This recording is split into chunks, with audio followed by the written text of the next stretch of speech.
O niyə belə avtomobil yolunu qoyursunuz ki belə? Bir çəyələn soruşuram. Ay yox, soruşma, geç. Ben almıram, alanlar belki alır.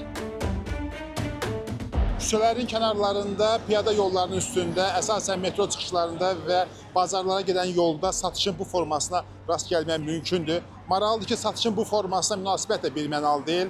Belə yerlərdən alanlarla yanaşı, mən yolun üzərindən, piyada yolunun kənarından hər hansı bir məhsulu, qida məhsulu və ya digər məhsulu almaram deyənlər də var. Biz rayon malları olsa bitirmek olar, ancak böyle Nə düşünürsünüz ki, yəni o məhsullarda problem nədə olar və sizcə? bilmiyorum. Müşahidə edirəm, onların da müəyyən qədər alıcılar da var, yəni az deyil. Ben almıram, alanlar belki alır. Alan var, tələbat var da, Yox, yox bala. almırlar. Yox. Evdə oturub belə bekar gəlib oturmuşam. Sərdən oturmuşam, heç bir dənə də satmamışam.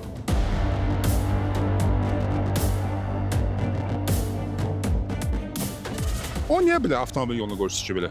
Olar mı elə? Götürərik, Sizin belə deyək də satış yeri buradır. Amma məhsullar yığımsız avtomobil yolunu. götürərik qardaş, götürərik. Alıcılar daim tərəfdarıdır ki, hər bir mala və xidmətə tez əlyetirənlik olsun. Bu da küçə ticarəti ilə əksər hallarda təmin olunur. Mən bir çox ölkələrdə küçə ticarətini görmüşəm. Lakin mənim gördüyüm küçə ticarətlərini yerli bələdiyyələr təşkil edir. Müəyyən ərazi ayrılır. Fransada bələdiyyə 12-yə qədər vaxt ayırır orada. 12-yə qədər balıq satışı baş verir. Ondan sonra silinir, süpürülür, təmiz saxlanılır. Küçə ticarəti qurtarır. Azərbaycanda bu çox əcaib bir haldadır. Küçələrə yığırlar, insanların keçməsinə imkan vermirlər. Əslində insanların küçədən təhlükəli mal almaq vəziyyətinə gətirib çıxarır. Başqa ölkələrin təcrübəsindən istifadə olunsun.